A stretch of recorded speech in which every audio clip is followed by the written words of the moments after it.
코로나19 증상이 있는 상태에서 제주도를 여행한 유학생, 우리 유학생 모녀에 대한 논란도 좀 지속되고 있는 것 같은데요. 오늘까지 계속 이어지는 것 같습니다. 그렇습니다. 사실 이제 제주도에 20일부터 24일까지 여행을 네. 갔는데 이 학생 같은 경우에 이제 미국에서 유학을 하다가 학교가 문을 닫아서 결국 입국을 했고 입국하자마자 어머님과 함께 아마 여행을 간 것으로 알려지고 있습니다. 문제는 여행 간 당일날 저녁 그 다음날 아침부터 증상이 있었습니다. 얘는 오한이 있었고요.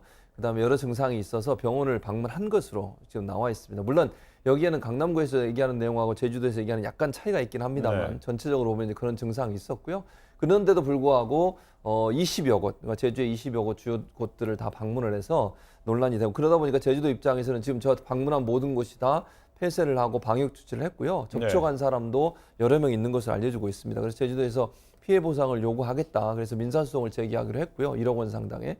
그러자 정순균 강남구청장이 선의의 피해자다 이렇게 얘기했습니다. 저기 보시면 제주도의 고충, 제주도민께 입은 피해는 다 이해하지만 그분들도 선의의 피해자다. 이 말이 논란이 돼서 결국은 어제 또 사과를 했습니다. 본인의 발언의 진위와 전혀 다르게 논란이 되고 있는 이번 사태에 대해서 미안하면 심려를 끼쳐 미안하다 이런 사과를 했는데 저는 기본적으로 선의의 피해자라는 표현을 쓴 것은 부적절하다는 생각이 듭니다. 이분들이 지금 이분들 말고도 많은 사람들이 여행 가고 싶은 것도 다 자제하고 또 자가격리 수준의 사회적 거리두기도 하고 있는 상황이고 답답하더라도 벚꽃 구경도 안 나가고 다 지금 집에 지내고 있는 상황 아니겠습니까?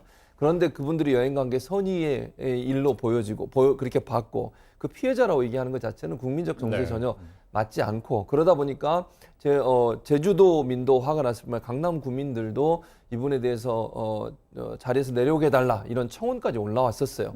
물론 이제 그게 실행된 건 아닙니다만 그래서 이런 논란이 벌어지자 결국 구청장이 사과하는 일까지 있었습니다. 네, 말씀하신 것 중에 이제 원희룡 지사가 1억 원 상당의 손해배상을 청구하겠다 한 내용이 나왔는데요. 이제 손해배상을 청구하기 위해서는 청구를 하는 사람 원고가 확정이 돼야 되는 거잖아요. 여기서 이제 원고는 제주도 방역 비용을 부담한 제주도가 될 수 있고 또 이 모녀가 다녀감으로 인해서 영업을 폐쇄한 영업소, 그다음에 자가 격리됨으로 인해서 생업을 포기해야 돼서 손해를 본 이제 제주도민들이 해당이 될 수가 있는데 지금 계속 이렇게 참여를 하고 있는 상태라고 하고 아마 나중에 소장이 접수되면은 여기에서의 이제 그 핵심 쟁점은 모녀가 일단 미국에서 돌아온 지 그 딸이 미국에서 돌아온 지 14일 지나지 않아서 제주도 여행을 갔고 거기서 뭐 인후통이라든지 발열 증세가 나타났다고 하니까 일부 귀책은 인정될 수 있을 것 같은데 과연 모녀가 책임져야 할 그 귀책의 범위를 어디까지로 보는 게 타당한 것인가 이 부분이 될 것으로 보입니다. 그렇게 되면은요, 만약에 원고가 제주도가 될 수도 있고요, 그 폐쇄된 사업장이 될 수도 있고요, 다수가 될 수 있는 거잖아요. 그 원고가 많으면 많을수록 그럼 모녀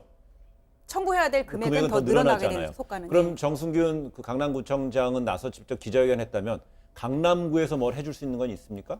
아니 강남구에서 해줄 수 있는 건 없죠. 그냥 저 두 모녀가 강남구민이라는 거 외에는 강남구가 이 손해배상 청구 사건에 있어서 직접적으로 연관돼 있는 거는 없는 것으로 보이거든요. 그럼에도 불구하고 강남구청장이 저렇게 나와서 선의의 피해자 발언을 한 것은 사실 좀 이해가 안 됩니다. 제가 이제 질문했던 거는 그럼 손해배상 가액이 상당히 커질 수도 있다라는 거죠? 네네. 알겠습니다.